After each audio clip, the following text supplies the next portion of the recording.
കാണാനേ കറുത്തൊരു ശരീരമാണെങ്കിലും പൊക്കം കുറഞ്ഞവനാണെങ്കിലും ഏഴഴകാവുന്നേ. ഞാൻ തൂണിലും തുരുമ്പിലും ഉണ്ടെന്നേ.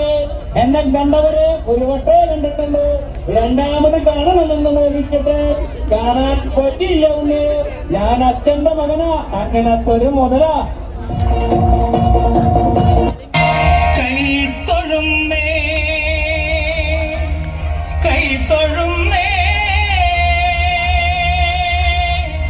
കൈത്തൊഴും